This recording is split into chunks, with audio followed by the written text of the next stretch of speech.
अच्छा, कल हम लोगों ने एलिमेंटर पे स्टॉप किया था और मैंने आप लोगों को टास्क दिया था जो कि आप में से किसी ने नहीं किया। हदीजा, आपने किया है टास्क जो कल मैंने दिया था?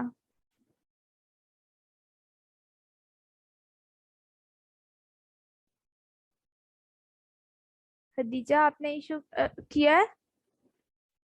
एलिमेंटर पे काम किया है आपने?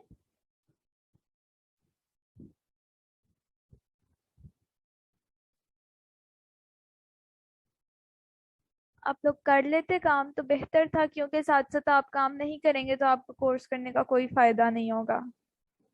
चीजें हमेशा प्रैक्टिस से आती हैं।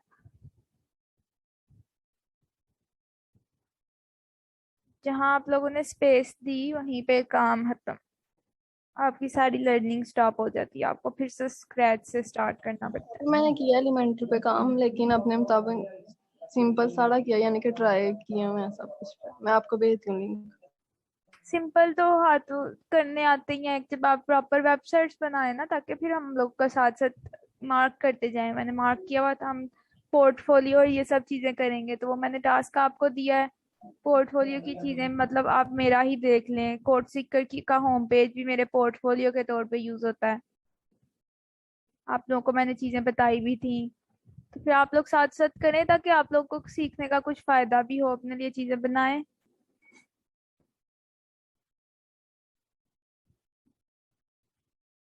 आज हम लोगों ने क्या करना है?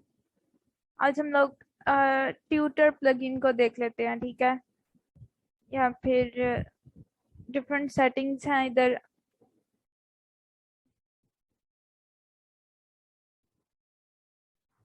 या एलिमेंटर को भी और एक्सप्लोर कर सकते हैं हम।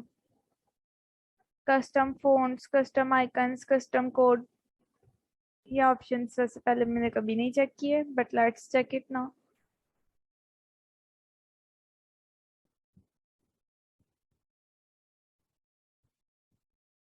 यहाँ पे हम जो है ना अपने कोड्स खुद से ऐड कर सकते हैं। ये एलिमेंटर का सेक्शन है जो कि प्रो वर्जन में अवेलेबल है।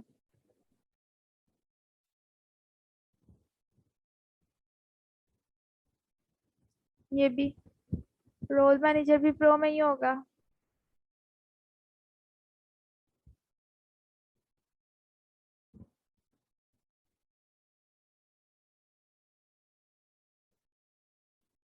हमारे पास वर्डप्रेस पे ना यूजर रोल्स होते हैं, ठीक है? यूजर्स में आप जाएं, ठीक है? जैसे अभी आप सब लोग अपनी अपनी वेबसाइट पे एज एडमिन हैं, एक्सेस कर रहे हैं उसको, ठीक है?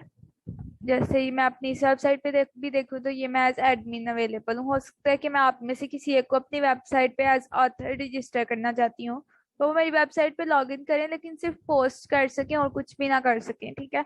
तो उनको मैं ऑथर एक्सेस दे सकती हूँ। उस केस में मैं उनको ऐड करती हूँ, ठीक है? इधर से हम ऐड कर सकते हैं यूजर्स को। उनका यूजर नेम देंगे, ठीक है? उनकी ईमेल दे देंगे, फर्स्ट नेम लास्ट नेम। ये रिक्वायर्ड नहीं है चीजें, ठीक है? पासवर्ड है।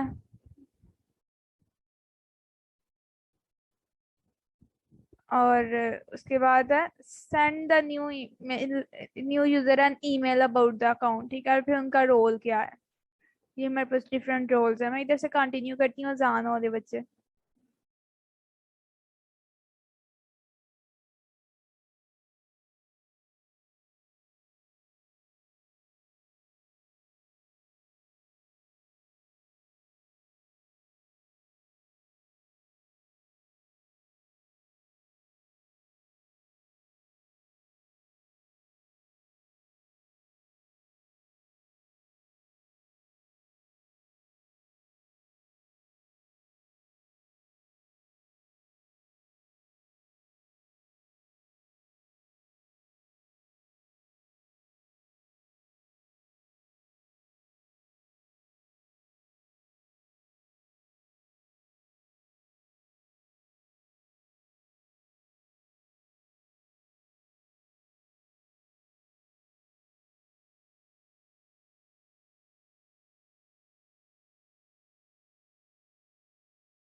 हम इधर से रोल सिलेक्ट कर सकते हैं, ठीक है। जो सब्सक्राइबर रोल होता है ना, वो हमारा मोस्टली, जैसे आप लोगों को मैंने कोड सीक्रेट पे साइन अप, आप लोगों के अकाउंट्स क्रिएट किए थे, तो वो एज सब्सक्राइबर अकाउंट क्रिएट किए हुए हैं, उनके पास बहुत लिमिटेड एक्सेस होती है, वो सिंपल यूजर्स होते हैं बस, ठीक है। जो कंट्रीब्यूटर्स हैं, ऑथर्स हैं, एडिटर या एडमिनिस्ट्रेटर्स हैं ना, इनके डिफरेंट रोल्स होते हैं, ठीक है। जैसे अब मैं इधर एक ना क्रिएट कर लेती हूँ।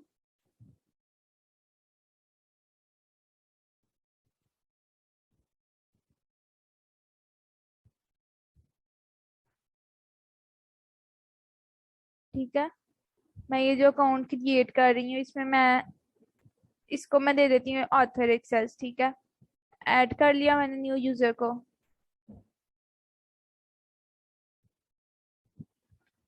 अब मैं इधर से लॉग आउट करके उस यूजर के तौर पे लॉग इन करूंगी ना, तो आप लोग देखिएगा कि कितने लिमिटेड ऑप्शंस होंगे उस यूजर के पास, ठीक है। मैं इधर से लॉग आउट कर रही हूँ।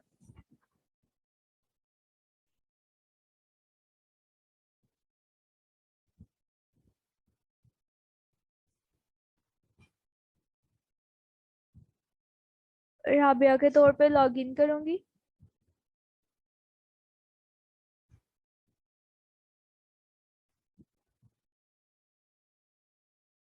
ये देखें, साइड पे बहुत थोड़े से ऑप्शंस आ रहे हैं, ठीक है।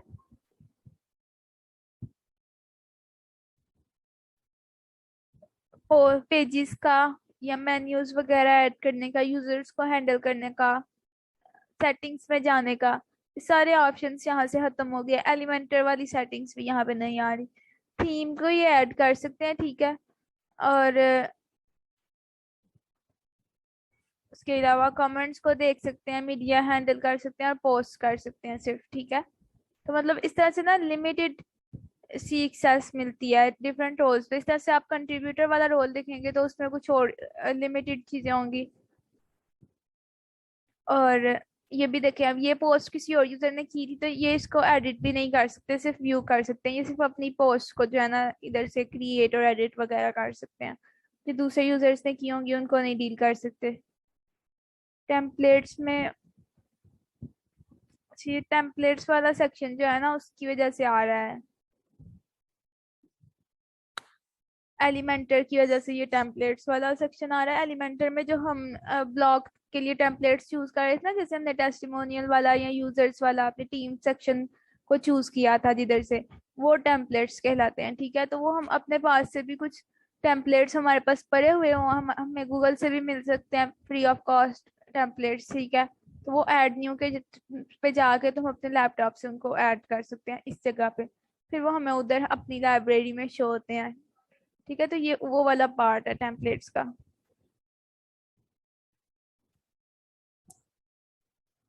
तो उसके बाद हम पोस्ट पे जाते हैं। कोई पोस्ट क्रिएट कर सकता है ये ये इस रोल में, ठीक है।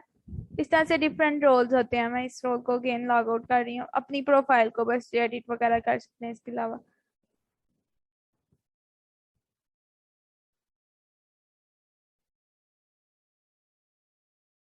अब मैं दोबारा से इधर से जाती हूँ।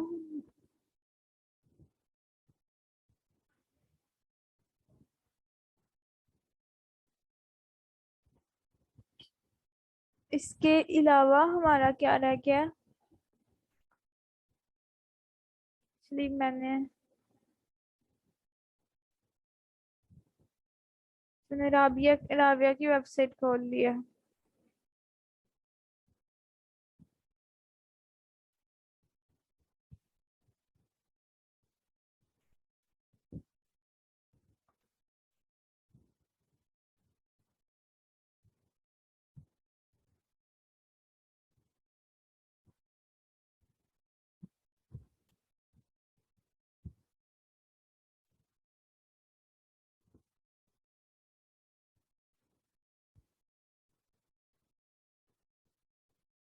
अच्छा, हमने पेजेस को देखा है और मेन्यूज को। कुछ हम और पेजेस डिजाइन कर लेते हैं, जैसे आप अबाउट अस का या कॉन्टेक्ट अस के पेज को हम देख सकते हैं, ठीक है। और हमारा एक्चुअल ई कॉमर्स वाला जो क्लास है ना, वो हमारी मेन, वो हम एक ट्यूटोरियल को फॉलो करेंगे और उसके थ्रू ही करेंगे, क्योंकि मैंने ई कॉमर्स उधर से सीखा था। And that is so perfect कि मुझे लगता है कि मैं उस लेवल का नहीं सिखा सकूंगी जितना परफेक्ट वो वीडियो थी। तो इसको मैं हम लोग क्लास के अंदर उसी वीडियो को प्ले करेंगे और साथ साथ उस पर काम करेंगे, ठीक है। प्लगइन्स में हम देखते हैं, ठीक है।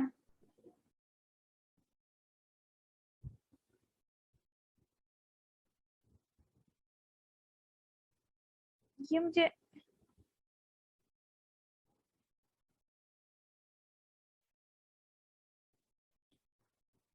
ये मुझे बार बार आप यहाँ पे रीडायरेक्ट करना शुरू हो गया।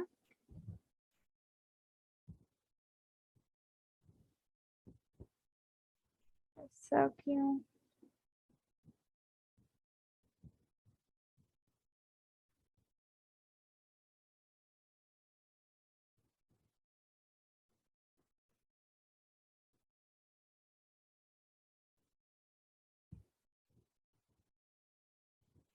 तो मेहदीजा, आपकी वेबसाइट ठीक चल रही है क्या?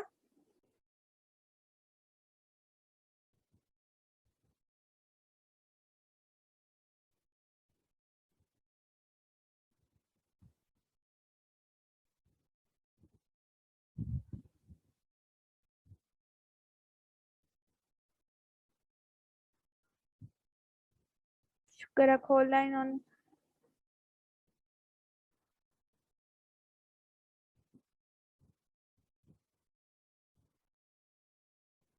अपीयरेंस पे चल के थीम फाइल एडिटर पे आप जाएं, ठीक है। ये जो सेटिंग्स है ना, इधर से हमें थीम का कोड विजिबल होता है, ठीक है। पीएचपी में लिखा गया हुआ थीम का कोड। जब हमने कुछ फीचर्स इस तरह से क्रिएट होते हैं, कुछ फीचर्स के उनको हम इधर से जो है ना एक्सटेंड करते हैं, कुछ कस्टमाइजेशन वगैरह इधर से कर लेते हैं कि वो जो है ना वो अप्लाई हो जाए। लाइक समटाइम्स कुछ थीम्स हमें कलर चेंज करना अलो नहीं करते किसी चीज का, लेकिन हम वो इधर से कर सकते हैं, ठीक है। या फॉन्ट वगैरह, ये स्टाइल शीट भी होती है इनकी, ठीक है। मेरे पास लाइक दी पोएटिक जर्नल की जो वेबसाइट है ना, उस पर जो हमने जो थीम वगैरह और सब कुछ अप्लाई किया हुआ है, उसमें उर्दू का फॉन्ट नहीं था अप्लाई होता, ठीक है। जबकि वो उर्दू की पोइट्री की वेबसाइट है, तो उस पर हमने थीम उर्दू की राइटिंग को सेट करना था। तो मैंने फिर थीम पे जाके ना उसकी स्टाइल शीट में सारी जहाँ पे फॉन्ट फैमिली आ रहा था, उधर फॉन्ट फैमिली उर्दू टाइपिंग रख दी थी, ठीक है। स्टाइल शीट आप लोगों को जब HTML CSS वगैरह अगर आप लोग को आती है, तो स्टाइल शीट में एडिटिंग वगैरह करना और उसको समझना is an easy task for you all, ठीक है। उसमें आप जाकर देख सकते हैं कि कलर्स इन्होंने इधर जो डिफाइन किए हुए हैं वो आप लोग चेंज कर रहे हैं, ठीक है। और जिन्होंने नहीं पढ़ी हुई अभी वेब डेवलपमेंट, वो नेक्स्ट सेमेस्टर में इंशाल्लाह पढ़ लेंगे, तो तब तक के लिए वो इस सेक्शन को इग्नोर कर सकते हैं, ठीक है। और इसी तरह से हमारे पास डिफरेंट यहाँ पे होते हैं। 404 पेज डिजाइन किया गया होता है, उसका कोड होता है, ठीक है। कमेंट्स वाला सेक्शन, थीम का फुटर किस तरह से होना चाहिए, कुछ उसमें लिमिटेशंस वगैरह होती है। तो ये सारी चीजें हम इधर से डील कर सकते हैं, ठीक है। इधर से उनको एडिट कर सकते हैं, PHP और ये चीजें अगर हमें आती हो तो। और मैं इस थीम की कस्टमाइजेशन पे जाने लगी थी। इसके बाद हम एक फॉर्म्स वाला प्लगइन देख लेते हैं, जिसके थ्रू हम कॉन्टेक्ट अस पेज डिजाइन करते हैं, ठीक है। और उसमें फॉर्म्स वगैरह, पता है कॉन्टेक्ट अस पेज में फॉर्म्स होते हैं जिसमें जिसको सबमिट करवा सकते हैं, हमें एंट्रीज शो होती हैं। तो वो फॉर्म्स वगैरह किस तरह से ऐड करने हैं या क्रिएट करने हैं, वो चीज हम देखते हैं, ठीक है। अब जैसे ये मेरे पास है फुटर। फुटर किस तरह का होना चाहिए, फुटर में उन्होंने ये लिखा हुआ है कि ये आना चाहिए, टेक्स्ट वगैरह इसको हम चेंज कर सकते हैं। पावर्ड बाय वर्डप्रेस टाइप की जो चीजें ये प्रिंट कर रहे हैं, ठीक है। तो मैं इधर देखूं तो मेरे पास ये आता है पावर्ड बाय वर्डप्रेस।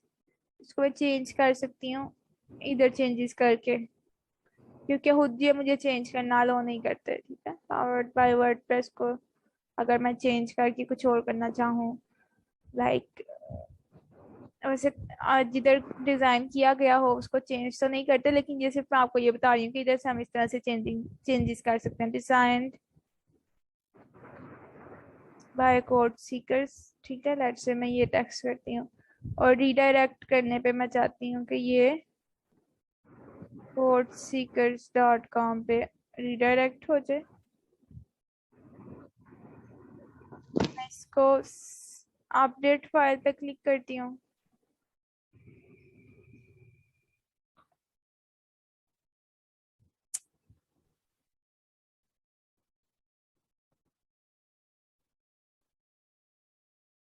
ये फाइल अपडेट हो जाती है तो हम नेक्स्ट पेज को रीलोड करके देखते हैं।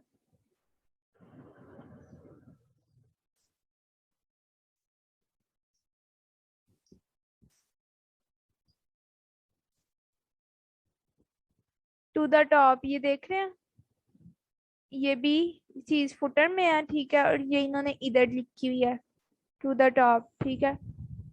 और इस केस में वो क्या कर रहे हैं कि ऊपर लेके जा रहे हैं। कौन सा एरो उन्होंने शो करवाया हुआ है, जो एरो इन्होंने शो करवाया हुआ है वो उसका इन्होंने ये इधर आस्क की कोड वगैरह डाला हुआ है, क्लास एरो की डाली हुई है, ठीक है। टू द टॉप की बजाय हम कुछ और वर्ड इधर लिखना चाहें तो वो हम लिख सकते हैं।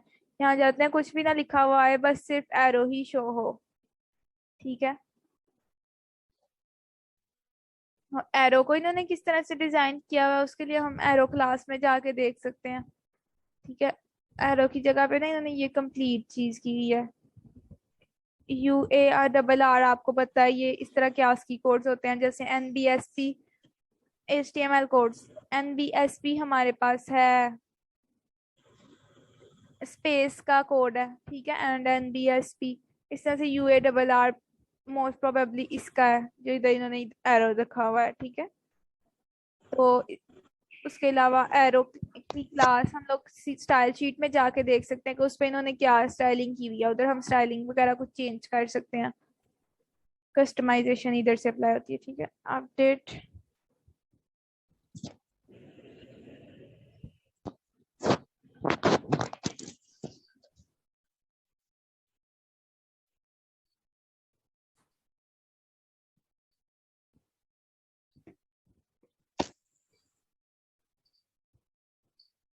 ये फाइल अपडेट नहीं हो रही ना, बहुत इशू बना हुआ है मेरे लैपटॉप का।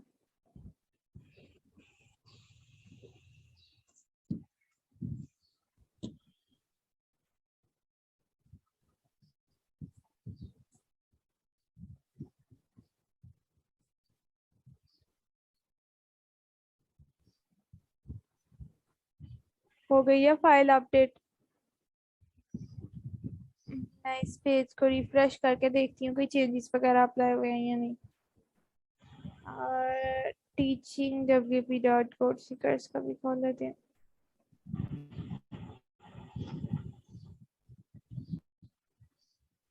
समझ आ रही है आपको? जी आप। ये देखें, डिजाइन बाय कोड सीकर्स आ गया, ठीक है। और एरो के साथ जो टेक्स्ट था वो खत्म हो गया है। इस एरो की डिजाइनिंग वगैरह हम, आप लोगों को पता है फॉन्ट आसम के नाम से हमारे पास एक लाइब्रेरी है सारी की सारी आइकन्स की, जिसके थ्रू हम HTML में या CSS के आइकन्स अप्लाई कर सकते हैं अपनी वेबसाइट की डिजाइनिंग में। जितने भी आइकन्स यूज हो रहे होते हैं वो उसके थ्रू लगा ऐड कर सकते हैं, ठीक है। तो हम अगर इस एरो की बजाय कोई और अच्छा सा आइकन देख के लगाना चाहें तो उसको हम गेट करके इसकी जगह पे उसकी क्लास डाल सकते हैं, या एरो की जगह पे कोई और हम अच्छा सा जो मैंने आपको बताया था पिक हो। जब मेरे पास ये आइकन है डाला, उधर से टॉप एरोज वाला कोई आइकन डाउनलोड करके, ठीक है, और इसकी जगह पे वो एज इमेज इस जगह पे इम्बेड कर सकते हैं अपने थीम्स में, ठीक है। जिन इधर जो फोर्थ सेमेस्टर वाले बच्चे हैं उनको इस चीज की तो समझ नहीं आ रही होगी, क्योंकि यहाँ पे HTML आ गई है थोड़ी सी। तो वो इस चीज को लेटर ऑन जब वो HTML CSS वगैरह पढ़ेंगे तब देख सकते हैं, क्योंकि ये थोड़ा सा एडवांस केस है। हम इसको यूज नहीं करते मोस्टली, जब हम डिजाइनिंग कर रहे होते हैं रेयरली ही इस तरह के चेंजेस होते हैं, लेकिन फिर भी मैं आपको बता रही हूँ, ठीक है। इधर देखें आप, मोबाइल के केस में उन्होंने ऐसे ही किया हुआ है, सिर्फ आप लिखा हुआ है, ठीक है। ये है लैपटॉप के केस में ये शो होना चाहिए और मोबाइल के केस में ये, कुछ इस तरह की इनकी कंडीशन है, 2 दफा इन्होंने लिखा हुआ है सेम कोड। ठीक है, इसकी जगह पे मैं वो इमेज का टैग डाल सकती हूँ स्पैन की जगह पे।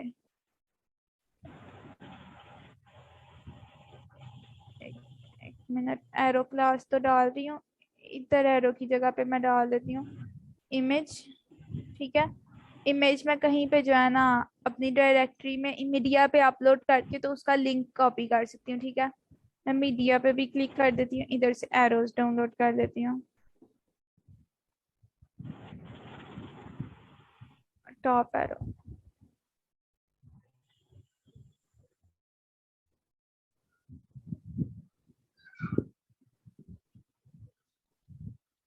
अब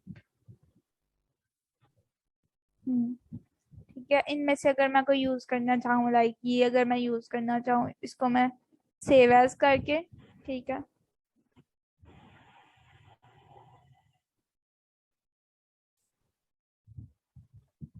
किस एक्सटेंशन में सेव करना है मुझे, इसको एज इमेज सेव करना है। ठीक है, मैं इधर से इमेज को पीएनजी को सिलेक्ट कर रही हूँ। ठीक है, कस्टम में मैं इसका साइज दे देती हूँ 50 पिक्सल्स की होनी चाहिए, क्योंकि छोटा सा ही रखना है हमें, बड़ा नहीं शो होना चाहिए। और मैं डेस्कटॉप पे इसको सेव कर रही हूँ। ठीक है, ये मुझे आइकन मिल गया। अपलोड मीडिया पे सिलेक्ट फाइल्स में जाके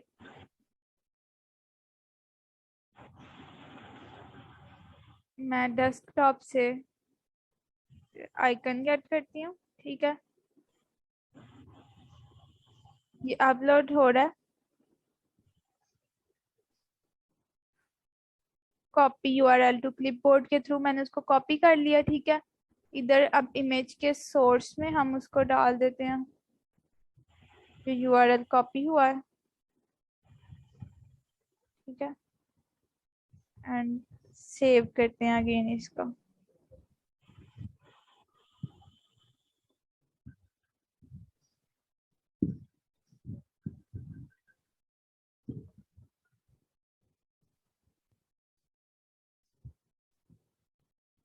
जैसे ये मॉडल एस ने क्रिएट करना है मसला, हम लोग एस तो नहीं है, ये इमेज है।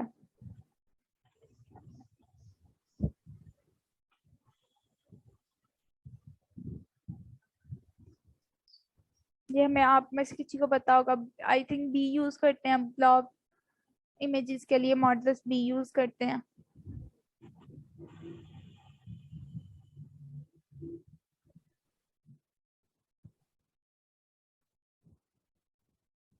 इस आइकन की जगह पे वो आना चाहिए।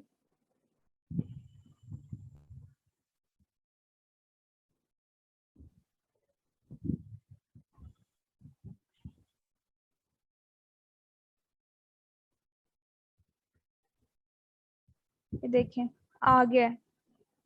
ठीक है, इस तरह से कस्टम चेंजेस जिनको वो लोग नहीं कर रहे होते चेंज करना, वो हम इस तरह से अप्लाई कर सकते हैं चेंजेस। ठीक है, और हम चेक कर लेते हैं जो बैक कलर वगैरह है, ये जो होम का नेम शो करवाते हैं हर पेज का, इस तरह से ये बड़ा करके, ये अगर उन्होंने थीम में एडिट करना लोग किया हुआ है तो हम कर लेंगे इधर से ही एडिट इसको, अगर नहीं किया हुआ तो हम इसको भी कस्टमाइजेशन में जाके चेंज कर सकते हैं। ठीक है,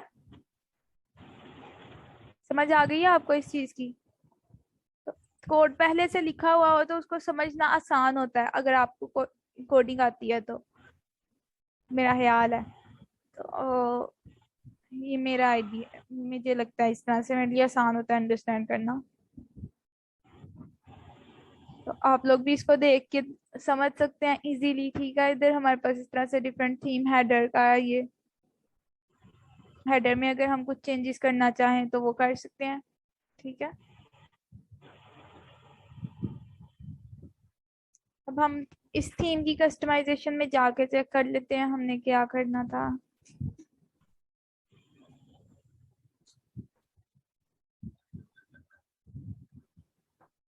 आइकन को छोटा सा कर दिया मैंने, और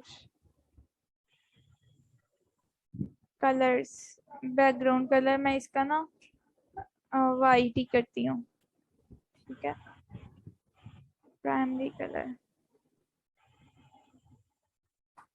थीम ऑप्शंस में show search in header, show author bio, on archive page show, post की जो है ना समरी ही शो होनी चाहिए, ठीक है। और कवर टेम्पलेट में fixed background image, overlay text, overlay opacity. इधर से हम ना इस कलर को चेंज करके ब्लू पे कर देते हैं, ठीक है।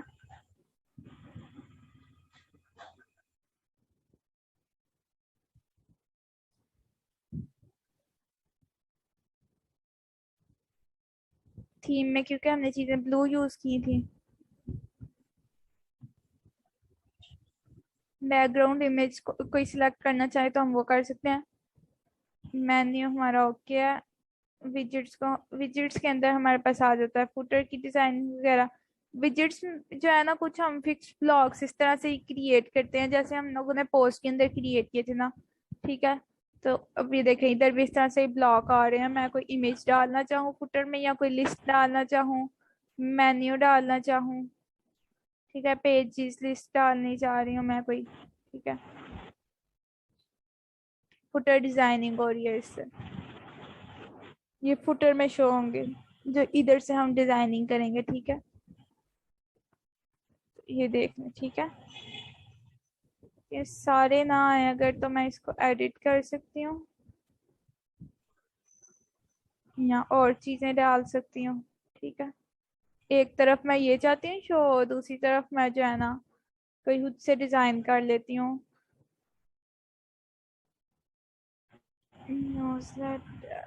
कोई वीडियो हम ऐड कर सकते हैं, मतलब जो सारी चीज ऑप्शन हमारे पास उधर आते थे ना पोस्ट के ब्लॉग में वही इधर भी आ रहे हैं। एक तरफ हम स्कूटर में ये दिखा रहे हैं, दूसरी तरफ हम पैराग्राफ में अपनी बायो दिखा अपने बारे में लिख सकते हैं, ठीक है। वो मैं कोड सीकर से ही पैराग्राफ कॉपी कर लेती हूँ।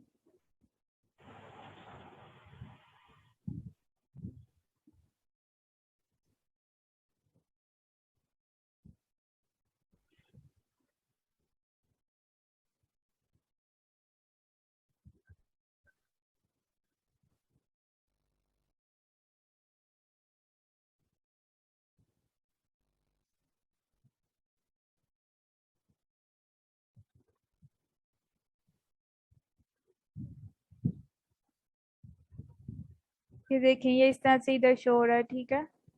और उन्होंने देखें हार्ट कितना बड़ा करके दिखाया है। और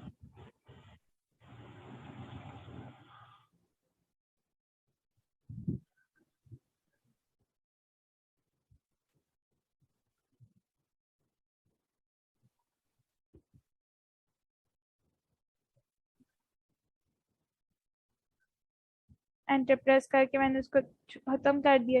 ये बहुत बड़ा लिखा हुआ आ रहा है और दूसरा इन दोनों के दरमियान स्पेस बहुत ज्यादा है। उस स्पेसिंग को अब पता नहीं इस थीम में लो करते हैं या नहीं, फुटर वाले ऑप्शन में जाके शायद ये लो कर दें। इनकी स्पेसिंग को काम करना, ठीक है, इन दोनों के दरमियान, मतलब मैं चाहती हूँ कि ये इतनी इतनी स्पेस ले ले और बाकी वाला वो एक्सपैंड हो जाए। इन दोनों की रेशियो। होम पेज की सेटिंग्स हमने सेट कर ली हुई थी। एडिशनल सीएसएस में जाके हम कुछ क्लासेस वगैरह डाल सकते हैं ऐसी जिससे, जैसे अब समझे मैं ये कंटेंट जस्टिफाई करना चाहती हूँ, ठीक है। या वेबसाइट पे जहाँ कहीं भी कोई कंटेंट वगैरह आ रहा है उसको मैं जस्टिफाई करना चाहती हूँ, तो मैं गूगल करती हूँ justify content in WordPress using additional classes, ठीक है, एडिशनल सीएसएस या क्लासेस, ठीक है।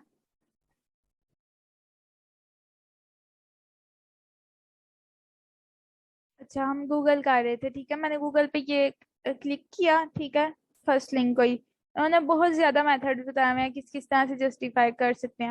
हम लोगों ने कौन सा देखना है, यूजिंग एडिशनल सीएसएस, ठीक है। तो ये इन्होंने कहा हुआ है कि ये कोड आप पेस्ट कर दें इधर थीम में। तो मैं अपने थीम पे जाती हूँ, ठीक है। लेट मी गो बैक, हम किस जगह पे थे, हम एडिशनल सीएसएस वाले पोर्शन पे थे और मैंने यहाँ पे ये कर दिया, ठीक है। ये मैंने डाल दिया कोड और पब्लिश कर दिया। इसके बाद अब ये वाला जो पैराग्राफ है इसको मैंने करना था जस्टिफाई, तो इस पे मैंने इधर ही एडिट पे क्लिक किया तो डायरेक्ट मैं इधर चली गई हूँ बजाय इसके कि मैं उधर से जाती। ठीक है, let me exit this code editor.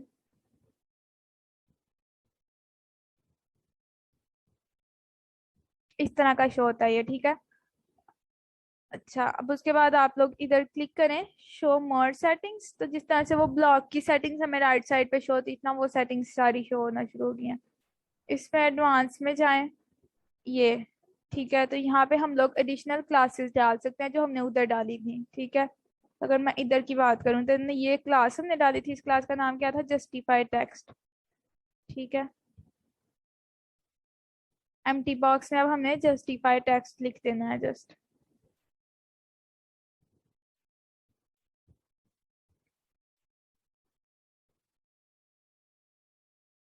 इनका वैसे ये कोड वर्क नहीं किया, ठीक है, लेकिन वैसे इस तरह से जो है ना जो भी हम चेंजेस अप्लाई करें वो हो जाते हैं। ठीक है, मैं इधर से बैक पे जाती हूँ और एडिशनल सीएसएस में कुछ डिफरेंट चेंजेस करती हूँ।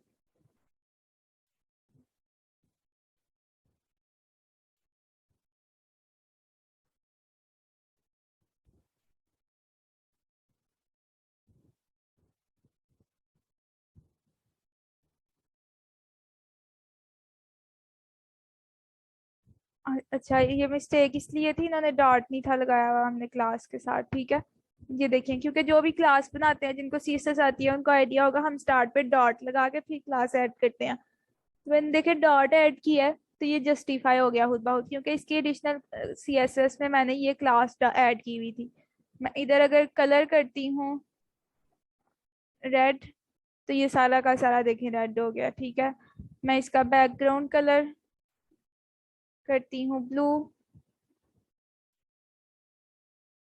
ठीक है, तो ये कस्टम चेंजेस हम कोडिंग के थ्रू जो अप्लाई कर सकते हैं ये वो है। ठीक है, मैं इसका मार्जिन सेट करती हूँ अगर -10 एक्स। ठीक है, -30 -100। ठीक है, लेकिन ये है कि ये चारों तरफ अप्लाई हो रहे हैं। मैं अगर सिर्फ इसके लेफ्ट साइड वाले मार्जिन काम करना चाहूँ तो मार्जिन का सीक्वेंस क्या होता है,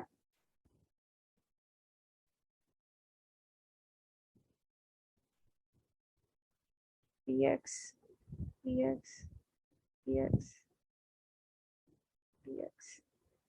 ये टॉप ये लेफ्ट वाला होगा, जरूर नहीं ये राइट है, टॉप राइट बॉटम ये लेफ्ट होगा।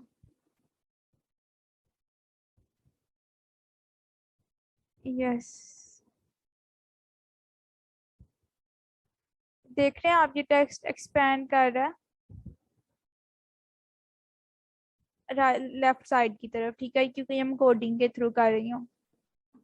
इस तरह से हम कस्टम कोडिंग के थ्रू भी चीजें मॉडिफाई कर सकते हैं।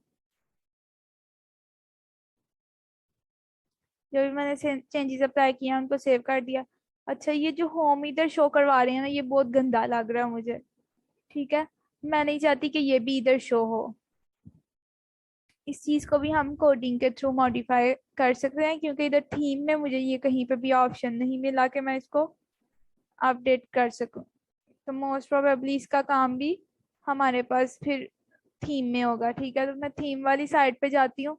अब मुझे सोचना है कि ये थीम के किस पार्ट में हो सकता है ये वाला काम। तो ये थीम का हेडर वाले सेक्शन में हो सकता है। ठीक है, मैंने थीम की हेडर वाली फाइल को खोला है और इसके कोड को थोड़ा सा ऑब्जर्व करती हूँ।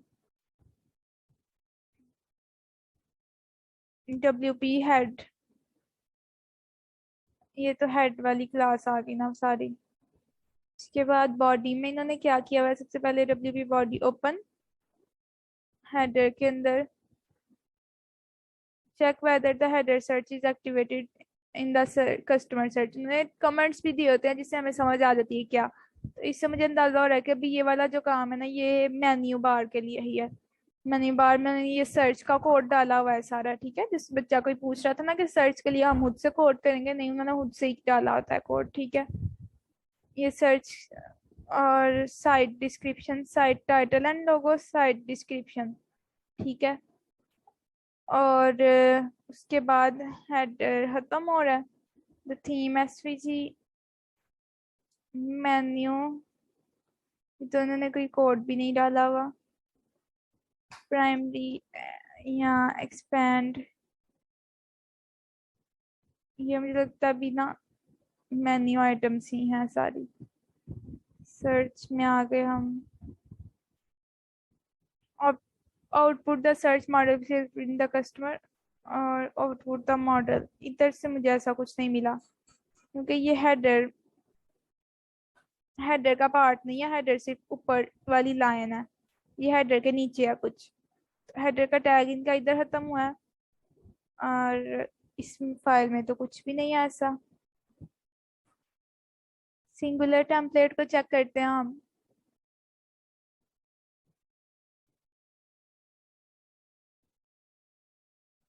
ये चीजें सारी थीम के अकॉर्डिंग वेरी करती हैं। इसमें पेज डार्ट या इंडेक्स डार्ट पीएचपी वाली फाइल इस थीम में मुझे नजर नहीं आ रही।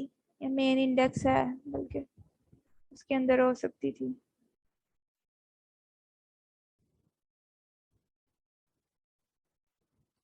मेन इंडेक्स टेम्पलेट, इंडेक्स के अंदर ये अब चीजें हो सकती हैं।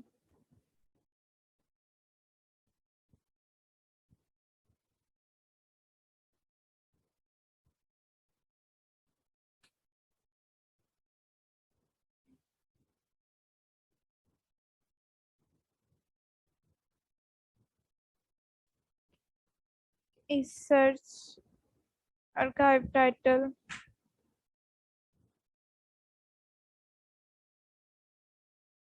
मुझे लगता है ये जो चीज है ना इनकी,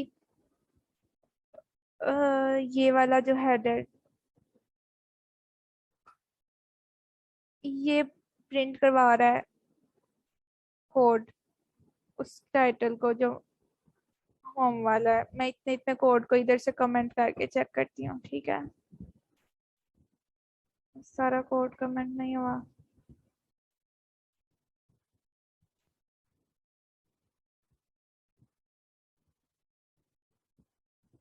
मैंने इतना इतना कोड कट कर लिया है, और इसको मैं ना अपने पास अभी इधर रख लेती हूँ, ताकि इन केस इस कोड की वजह से चेंजेस ना हो रहे हुए तो मैं दोबारा से इस कोड को इधर पेस्ट कर सकूँ। लाइन नंबर्स आप लोग याद रखिएगा, ठीक है। ये 59 56 वाली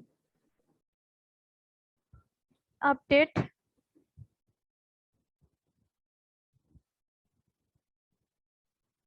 देख लो मैंने कहीं पे कोई ऐसी चीज तो नहीं, इस तरह से कट तो नहीं किया कि कोई पीएचपी का टैग खराब हुआ हो। इसके लिए आपको कोडिंग थोड़ी बहुत आनी चाहिए, इस तरह के चेंजेस डायरेक्ट कोडिंग में अप्लाई करने के लिए, ठीक है। जुवेरिया को समझ नहीं आ रही होगी इन चीजों की, या आ रही है? जुवेरिया अभी है ही नहीं लेक्चर में। आप लोगों को आ रही है? आप लोगों ने तो पीएचपी वगैरह पढ़ी हुई है ना, नेहा, राबिया, खदीजा। आप भी वेट पड़ी हुई है, वो भी क्लास की है। क्या? जवेरिया ने भी पढ़ी हुई है, वो भी हमारी क्लास। ओके ओके जुवेरिया, आप इधर कोई कोई भी नहीं है इधर फोर्थ सेमेस्टर का? ये तो अच्छी बात है अगर जुवेरिया ने पढ़ी हुई है तो। ये हम सब सेम क्लास के हैं। सब आईटी के हो? जी। सही हो गया। अच्छा, वैसे इस कोड से ना कोई भी नहीं चेंज हुआ इधर। हाँ, अभी भी आ रहा है। इसका मतलब वो कोई और कोड है जिससे चेंज होता होगा। इससे पता नहीं क्या चेंज हुआ है। मोबाइल व्यू का ना कुछ चेंज हो गया। इस कोड को मैं वापस डाल देती हूँ आराम से उधर।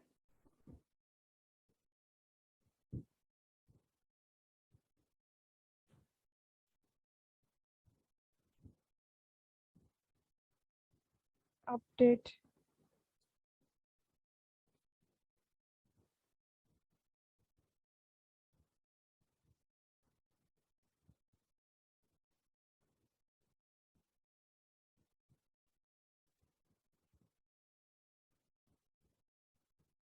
मैंने इसको देखने की कोशिश करती हूँ क्या चीज है जो इधर ये टाइटल लेके आ रही है।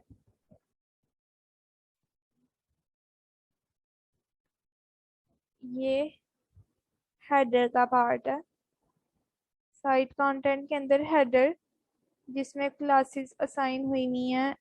Header footer group entry header. ठीक है। Entry title. एंट्री टाइटल जिधर कहीं क्लास होगी ना वो मुझे बताएगी कि ये वाली है। ठीक है। आर्टिकल के अंदर हेडर। अगर मैं अभी फिलहाल पेज चेंज भी करूं तो भी चेक कर देती हूँ।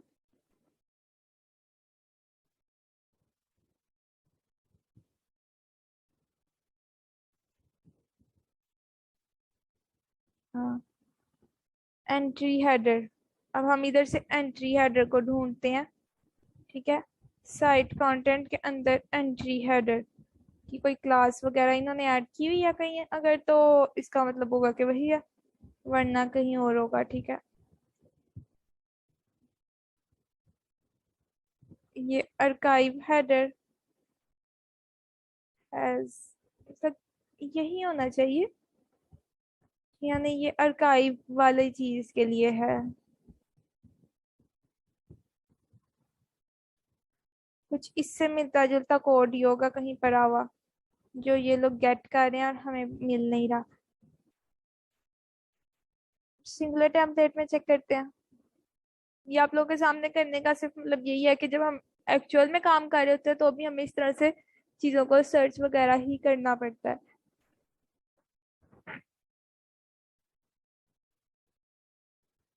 ये चीजें थीम के अकॉर्डिंग बहुत ज्यादा वेरी करती हैं। बहुत ज्यादा नहीं, थोड़ी थोड़ी ही। साइट कंटेंट हैज पोस्ट, नहीं। थीम हेडर के अंदर चेक करते हैं।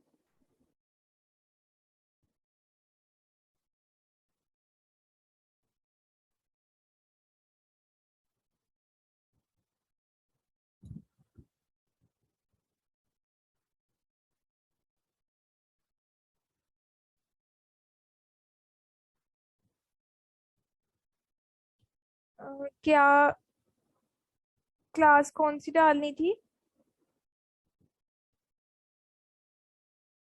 कौन सी क्लास बता रही थी हमें कि ये है एंट्री हेडर। हेडर के अंदर entry header, entry header, entry title classes है।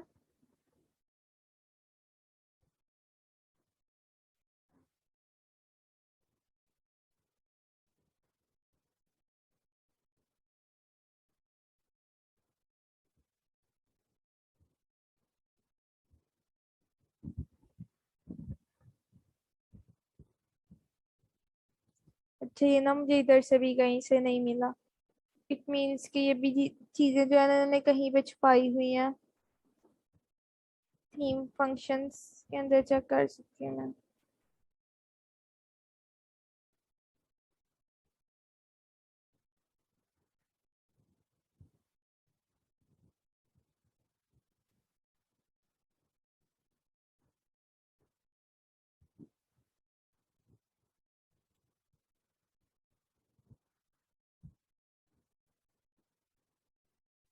एंट्री टाइटल,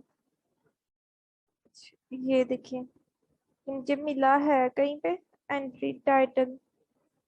मैंने डायरेक्ट सर्च कर लिया था ना। नेक्स्ट। एंटी टाइटल सिर्फ इधर ही मिला है, एक जगह पे ही। बॉडी के अंदर एंटी टाइटल के अंदर। इसको इन्होंने क्या किया हुआ है।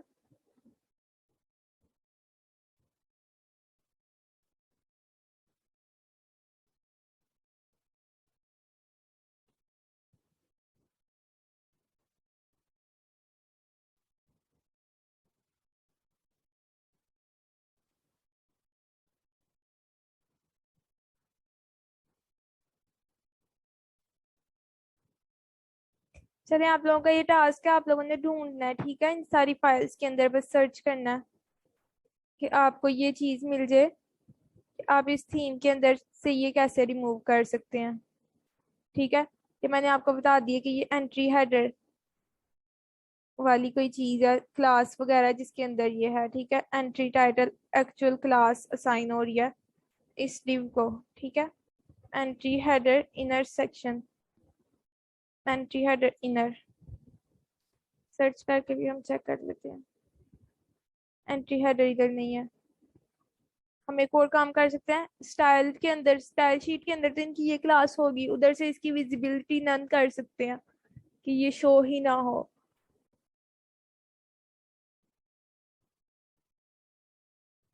उस केस में वो ये चीज रहेगी इधर ही लेकिन शो नहीं होगी। समझ आ रही है आपको मैं जो इधर उधर स्विचिंग कर रही हूँ बार बार? जी आप ही आ रही है।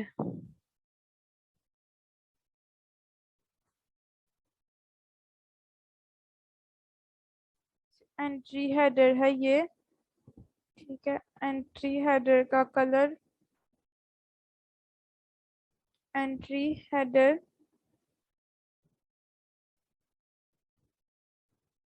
इनर,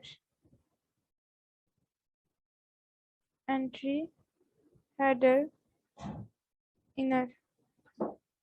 एंट्री हेडर इनर से नहीं मिल रही, एंट्री हेडर हमें मिल रही है। ठीक है, इसका अगर मैं डिस्प्ले नन कर दूं,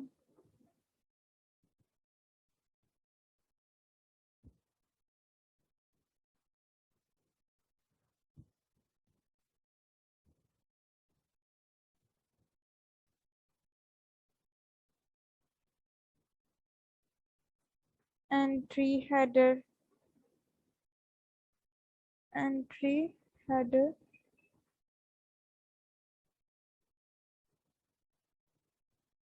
सिर्फ यही एंट्री हेडर के नाम से क्लासेस अपडेट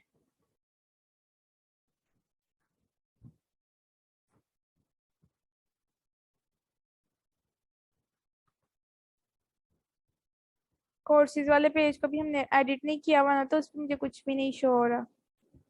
इस पे ओवरले करने पे भी मुझे पता चल रहा है। इतनी पैडिंग वगैरह इन्होंने ऐड की हुई है ना। इधर से भी वैसे मुझे वो बता रहे हैं स्टाइल CS की लाइन नंबर कौन कौन से हैं। ठीक है, इधर से भी मुझे अंदाजा हो जाता है।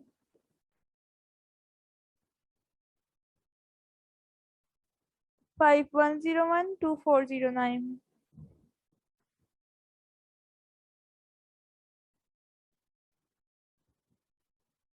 5101। ये इधर इन्होंने पैडिंग इतनी ज्यादा इसकी डाली हुई है। पैडिंग में 0 कर देती हूँ, इधर भी एंटी हेडर है। ठीक है, और इधर भी इसका डिस्प्ले।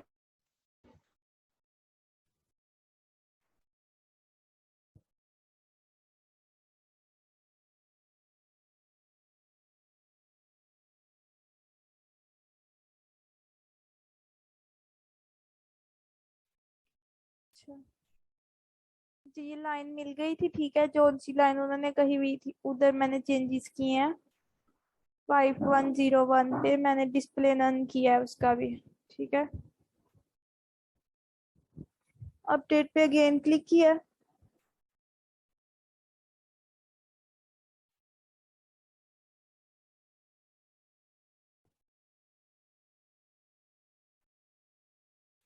इंस्पेक्ट पे जाके ना हमें काफी इंफॉर्मेशन मिल जाती है चीजों की, कि क्लासेस या कोई चीज किधर लोकेट है, और उसको फिर हम फाइंड करना इजी हो जाता है। ठीक है, जैसे मैंने इस केस में कर लिया था।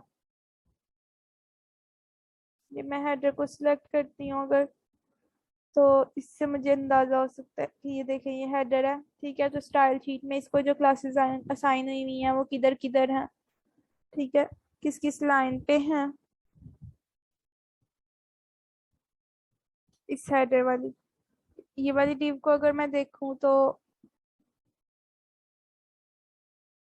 एंट्री हेडर इनर, इसकी भी ये साइडों पे लाइन नंबर्स बता रहे हैं, ठीक है। फिर उसके थ्रू क्या क्या प्रॉपर्टीज किधर से आ रही हैं, कौन कौन सी प्रॉपर्टीज असाइन हुई है, किस प्रॉपर्टी को मैं अनचेक करूंगी तो क्या इफेक्ट आएगा।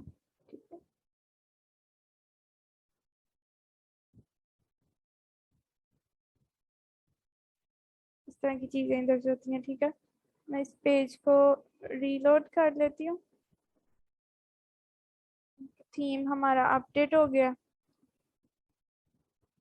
मैं देखती हूँ अभी, वैसे इन्होंने देखी कोर्सेज अभी भी नहीं इन्होंने हाइड किया कि चीज़ ना बहुत मतलब कोई मेन क्लास ऐसी बीच में अभी भी हमारे पास मिस हो रही है, और बहुत सी जगहों पे चेंजेस करने पड़ेंगे जो हम नहीं कर रहे, ठीक है, जो हमें नहीं मिल रहे। एंट्री हेडर, तो ये चीजें हम इधर से ढूंढ के तो कर सकते हैं, आप लोग इसको तो ढूंढिएगा, ठीक है। ये एक और स्टाइल शीट भी हमारे पास इधर है। स्टाइल शीट की बजाय आप PHP फंक्शंस में ही ढूंढिएगा तो आपको मिल जाएगा वो कोड जो इस तरह से टाइटल को शो करता है, और फिर उधर से आप उसको रिमूव कर सकते हैं, ठीक है। अब हम आते हैं प्लगइन्स की तरफ, ठीक है। प्लगइन्स में हम लोग एक प्लगइन ऐड करेंगे WP फॉर्म्स का, ठीक है। हमने जब एलिमेंटर को ऐड किया था तो उसमें से हम लोगों ने उसको ऐड किया था इसकी वर्डप्रेस की सारी जो थीम्स प्लगइन्स इधर अवेलेबल होते हैं उनके थ्रू ही सर्च करके। WP फॉर्म्स को अब हमने इंस्टॉल करना है, लेकिन उसको हमने इधर से नहीं करना, ठीक है। वो मैं गैलरी से करके दिखाती हूँ, मैंने उसको गूगल से सर्च करके, ठीक है, तो किया हुआ है मेरे पास, उसका प्रो वर्जन अवेलेबल है, मैं उसको डाउनलोड करती हूँ इधर से, ठीक है। हम लोग अपने पास जिप फॉर्मेट में गूगल वगैरह से भी कुछ प्लगइन्स डाउनलोड करके रख सकते हैं, और जिप फॉर्म में वो बड़े होते हैं तो उनको हम अपलोड कर सकते हैं, ठीक है। तो इधर से मैं अपलोड कर सकती हूँ उसको, वो मेरे पास डाउनलोड्स में पड़ा होगा, ठीक है।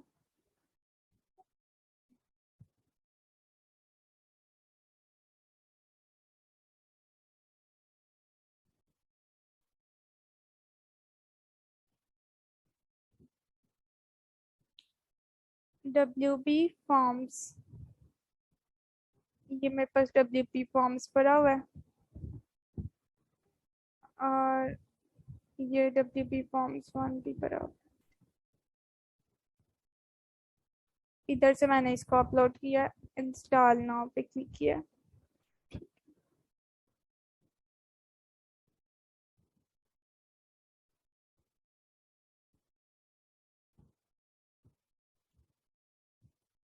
आप लोग इधर से सर्च करके भी डाल सकते हैं, ठीक है। इन केस अगर किसी को मेरे पास से चाहिए तो मैं उसको भेज भी दूंगी, और आप गूगल से सर्च करके भी डाउनलोड कर सकते हैं, ठीक है।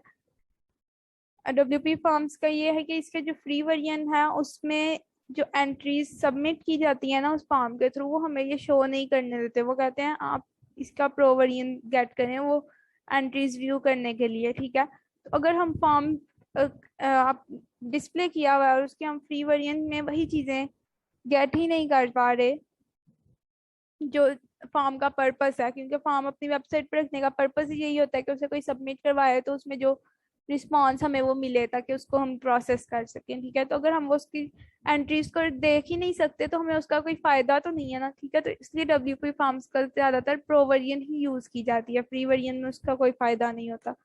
और भी डिफरेंट हमारे पास फॉर्म्स वाले प्लगइन्स यूज होते हैं, लेकिन मुझे WP फॉर्म्स पसंद है, ठीक है। आप लोग वैसे सब सर्च कर सकते हैं, कॉन्टेक्ट अस 7 के नाम से भी पे है, ठीक है।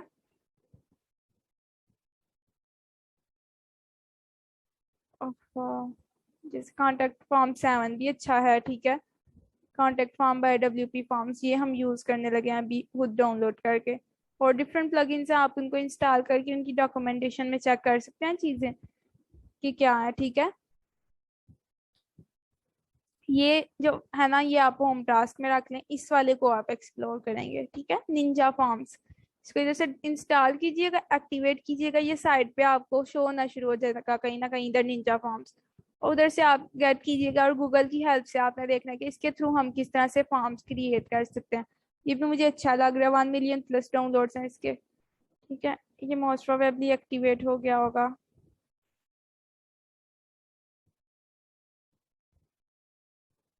ये इतना मेरी वेबसाइट पे इशू चल रहा है उसकी वजह से इस तरह से आ जाता है। थीम अपलोड हो गया होगा प्लगइन, और इधर मुझे कहीं ना कहीं शो हो रहा होगा ये देख सकते हैं इधर मुझे शो हो रहा है, मैं इसको एक्टिवेट कर लेती हूँ।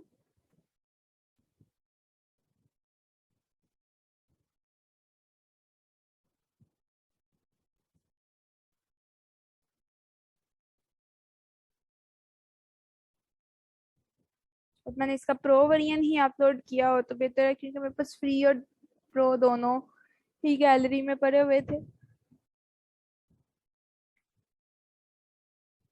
ये एक्टिवेट हो जाएगा तो मुझे इधर साइड पे शो होना शुरू हो जाएगा, ठीक है। ये देखें ये इधर आ गया WP फॉर्म्स, ठीक है। जब ये मुझे साथ बता भी रहे हैं, वो कह रहे हैं आप यूट्यूब की हेल्प के थ्रू या ये वीडियोस देख के या ये डॉक्यूमेंटेशन पढ़ के देख सकते हैं कि किस तरह से इसको यूज करना है, इसके क्या बेनिफिट्स हैं, ठीक है। तो इसकी गाइड पढ़ सकते हैं और अपना फर्स्ट फॉर्म क्रिएट करें या take the WP form challenge, ठीक है। वो कह रहे हैं आप चैलेंज में पार्टिसिपेट करें, 5 मिनट से पहले आप फॉर्म क्रिएट कर लेंगे एक्टिव, ठीक है। क्रिएट योर फर्स्ट फॉर्म को ही मैं क्लिक करती हूँ, 5 मिनट्स वाले स्टार्ट चैलेंज को नहीं क्लिक किया। मैं आप लोगों को क्रिएट योर फॉर्म के थ्रू सिखा दूंगी, तो आप लोग फिर start the WP forms challenge के थ्रू 5 मिनट्स के अंदर भी ट्राई कर सकते हैं फॉर्म क्रिएट करना, ठीक है। फॉर्म क्रिएट इधर होता है, ठीक है। फिर उसका हमें एक ये शॉर्ट कोड दे देते हैं और वो हमने जिस पेज या पोस्ट में इसको एम्बेड करना हो उधर शॉर्ट कोड डाल देते हैं तो उधर फॉर्म शो हो जाता है, ठीक है। बहुत इजी टू यूज है, ठीक है। हम सिंपल कॉन्टेक्ट अस फॉर्म बनाना चाह रहे हैं, मैंने इधर से कॉन्टेक्ट फॉर्म पे क्लिक किया, ठीक है। तो मुझे इधर ले गए हैं, यानी यही टेम्पलेट हम यूज करते हैं, यूज दिस टेम्पलेट। वर्डप्रेस में शॉर्ट कोड्स का भी बहुत जो है ना होता है। I uploaded the free version, blank form हम खुद से ही क्रिएट कर देते हैं। जल्दी जल्दी करते हैं आप हम।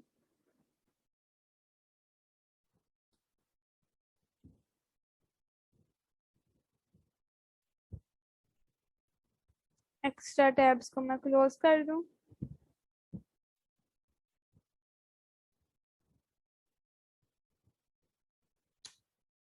जितनी जल्दी होती है ना उतनी चीजें स्लो होती हैं। देखिए मैंने कहा जल्दी जल्दी करते हैं और ये स्लो हो गया।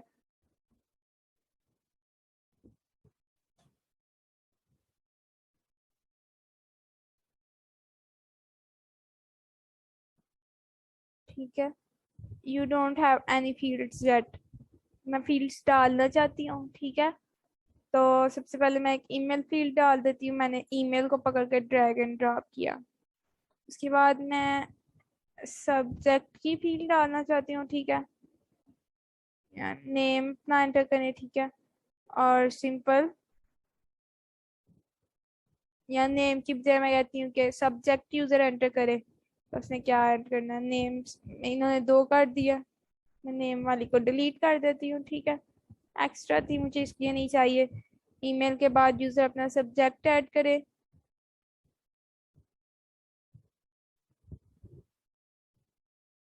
अपनी क्वेरी बताए, ठीक है। पैराग्राफ की फॉर्म में ये देखिए ये इतने ज्यादा वैसे आ रहे हैं फॉर्म फील्ड्स। कुछ इन्होंने डिसेबल की हुई है, वो इनके पास प्रीमियम वेरिएंट में अवेलेबल है, ठीक है। और ये मेरा फॉर्म डिजाइन हो गया है, ठीक है। ईमेल यूजर एंटर कर सकता है, पास सिंगल लाइन टेक्स्ट मतलब सब्जेक्ट एंटर करेगा और पैराग्राफ। अब इसमें देखें सिंगल लाइन टेक्स्ट और पैराग्राफ टेक्स्ट की बजाय मैं subject and enter your query लिखना चाहती हूँ, तो वो किस तरह से एडिट कर सकती हूँ। मैंने सबसे पहले ईमेल पे क्लिक किया, ठीक है। तो ईमेल फील्ड रिक्वायर्ड है, ईमेल का लेबल एंटर योर ईमेल या ईमेल भी रहने देते हैं हम, ठीक है। डिस्क्रिप्शन वगैरह को ये ऐड करना चाहें जो ईमेल के नीचे इधर थोड़ी सी शो होगी डिटेल की, इधर क्या एंटर करें। फील्ड का साइज आप मीडियम रखना चाहते हैं, लार्ज के केस में ये फुल हो जाएगा, ठीक है। लेकिन ये इतना ही ठीक है। प्लेस होल्डर में मैं लिख देती हूँ for example your mail @gmail.com, ठीक है। कंफर्मेशन प्लेस होल्डर, ठीक है। ये मतलब इसी के लिए कंफर्मेशन है, कुछ डिफॉल्ट वैल्यू अगर आप उधर कोई सेट करना चाहते हैं तो ठीक है। लो लिस्ट में ऐड करना चाहते हैं इसको ईमेल को, या नहीं, ठीक है। एडिशनल क्लासेस के थ्रू हम इस फील्ड की भी डिजाइनिंग कर सकते हैं, ठीक है। हाइड लेबल्स, लेबल शो ही नहीं होगा, ठीक है। हाइड सब लेबल्स मतलब जो डिस्क्रिप्शन के थ्रू ऐड हो रहे थे, ठीक है। अब इसमें जाते हैं, ईमेल वाले में स्मार्ट लॉजिक में देख लें, ठीक है। स्मार्ट लॉजिक में हम कुछ वो लगा देते हैं कि यही इसी टाइप की जो रिक्वायर्ड फील्ड्स, रिक्वायर्ड नहीं, वैलिडेशंस जो लगाते हैं ना, मिनिमम ये लेंथ होनी चाहिए, मैक्सिमम ये होनी चाहिए, ये चीजें आ जाती हैं, ठीक है। इसका मैंने सब्जेक्ट चेंज कर दिया, ठीक है। इसको मैं कहती हूँ कि रिक्वायर्ड है ये भी, ठीक है। एडवांस में जाके इसकी सेटिंग्स भी, लेंथ की लिमिट वगैरह कोई हम करना चाहें, या इनपुट किस टाइप की होनी चाहिए, स्मार्ट लॉजिक में एडवांस। ये देखें, पैराग्राफ टेक्स्ट इज दिस, ठीक है। अच्छा, ये स्मार्ट लॉजिक इस तरह से, अगर पैराग्राफ सेलेक्ट किया है तो ये करें, इफ एल्स टाइप वाली चीजें हैं कुछ, उसको मैंने कभी ट्राई नहीं किया, आप लोग कर सकते हैं एक्सप्लोर, ठीक है। और इधर मैं कह देती हूँ एंटर क्वेरी आ रही, ठीक है। और ये भी रिक्वायर्ड है भाई, बाकी सेटिंग्स इसकी मैं नहीं छेड़ रही। और सबमिट के बटन पे क्या होना चाहिए, अब मैंने बटन सिलेक्ट किया, ठीक है। तो फॉर्म नेम मैं सिलेक्ट कर लेती हूँ, फॉर्म का कॉन्टेक्ट अस फॉर्म है ये, ठीक है। फॉर्म की डिस्क्रिप्शन में हम डाल देते हैं, लेट्स से कि enter send us your queries about software development and we will response you via mail, ठीक है। इसमें से कोई भी डिस्क्रिप्शन वगैरह ऐड कर सकते हैं। एंड स्पैम प्रोटेक्शन हम इनेबल करना चाहते हैं, ठीक है। एडवांस में एक्सटर्नल CSS या सबमिट बटन की क्लासेस वगैरह डाल के तो हम उसकी डिजाइनिंग कर सकते हैं, ठीक है। नोटिफिकेशंस किसको जाने चाहिए, ठीक है। नोटिफिकेशन एडमिन की ईमेल पे जाने चाहिए इसके, ठीक है। और नोटिफिकेशन में क्या क्या चीज ईमेल को मतलब जिसको जानी चाहिए वो क्या आ जाने चाहिए, ठीक है। और कंफर्मेशन मैसेज, यूजर को कंफर्मेशन ईमेल चली जाए, या फिर जो है ना उसको फॉर्म सबमिशन पे जो चीज टेक्स्ट शो हो गए, your message, your thanks for contacting us, we will be in touch with you shortly, your query has been submitted, इस टाइप के जो मैसेज होते हैं वो कंफर्मेशन में हम सेट कर सकते हैं। और नोटिफिकेशंस में हम सेट कर सकते हैं कि यूजर ने जो सबमिशन करवाई है वो हमें किधर जानी चाहिए, ठीक है। वो एडमिन को पहुंचनी चाहिए ईमेल में, तो ईमेल में उसकी जो एडमिन को ईमेल आएगी उसमें क्या क्या इंक्लूड होना चाहिए, ईमेल सब्जेक्ट या बॉडी या फिर सिर्फ ईमेल, इस तरह की, ठीक है। यहाँ पे हम वो कर सकते हैं। ऑल फील्ड्स मतलब ऑल फील्ड्स यूजर को, एडमिन को ईमेल पहुंच जानी चाहिए। अगर मैं चाहती हूँ कि कोई वन फील्ड ही जाए तो उसमें मैं लिख सकती हूँ कि कौन सी फील्ड, ठीक है। कि मुझे शो स्मार्ट टैग्स, तो मतलब उधर से शो स्मार्ट टैग से मैं देख लेती हूँ सारी फील्ड्स, जिस फील्ड पे क्लिक करूँ वो फील्ड ऐड हो जाएगी, मतलब फील्ड ID 1 मतलब सिर्फ ईमेल ही जाए, ठीक है। फील्ड ID 2 लेट से कि सिर्फ सब्जेक्ट ही यूजर को जाए। ऑल फील्ड्स का मतलब है सारी इंफॉर्मेशन एडमिन को पहुंच जाए, ठीक है। किस ईमेल से किस ईमेल पे जाना चाहिए, एडमिन की अपनी ईमेल से ही एडमिन को ही पहुंचनी चाहिए। एडमिन ईमेल कहाँ पे डिफाइन होगी, मेरी सेटिंग्स के अंदर, ठीक है। इसको सेव कर लिया और इम्बेड पे क्लिक करते हैं, ठीक है। तो वो कह रहे हैं कि इम्बेड किधर करना है, सिलेक्ट एन एग्जिस्टिंग पेज, ठीक है। या फिर मैनुअली आप इम्बेड करना चाहेंगे, तो मैं कहती हूँ मैनुअली मैं इम्बेड करना चाहती हूँ, या यूज ए शॉर्ट कोड, डिफरेंट मेथड्स हैं, ठीक है। न्यू पेज क्रिएट करके उधर कर सकते हैं। यूज ए शॉर्ट कोड पे क्लिक किया मैंने तो उन्होंने इधर मुझे कोड शो करवा दिया। इस कोड को मैं इधर से कर लेती हूँ कॉपी, ठीक है। और फिर अब मैं जाती हूँ कॉन्टेक्ट अस के फॉर्म की एडिट पेज पे, इधर से ही भी जा सकते हैं हम, ठीक है। जहाँ पे मैं साथ साथ देख रही हूँ ना अपनी वेबसाइट को,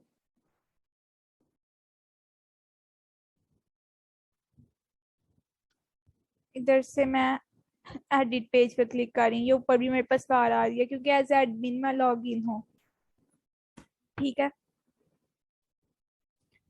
डिफरेंट वेज से मैं आप लोगों को लेके जा रही हूँ डिफरेंट पेजेस पे, ताकि आप लोगों को आइडिया हो। There are so many ways of navigating. मैं इधर से ही भी डायरेक्ट पेज क्रिएट करके तो उधर इम्बेड कर देती है। मैं इधर से क्रिएट न्यू पेज क्लिक करती, वो पेज क्रिएट करके उधर इम्बेड कर देते। सिलेक्ट एन एग्जिस्टिंग पेज में से मैं सिलेक्ट कर सकती हूँ कॉन्टेक्ट्स, लेट्स गो करती तो वो उस पेज पे मुझे ले जाते और वो कोड भी उन्होंने उधर ऐड कर दिया होता। There are so many ways. Contact us का ये फॉर्म है, ठीक है।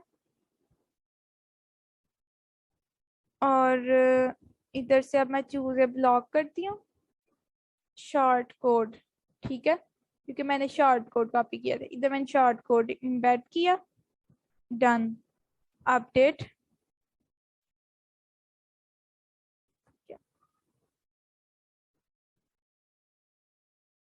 View page.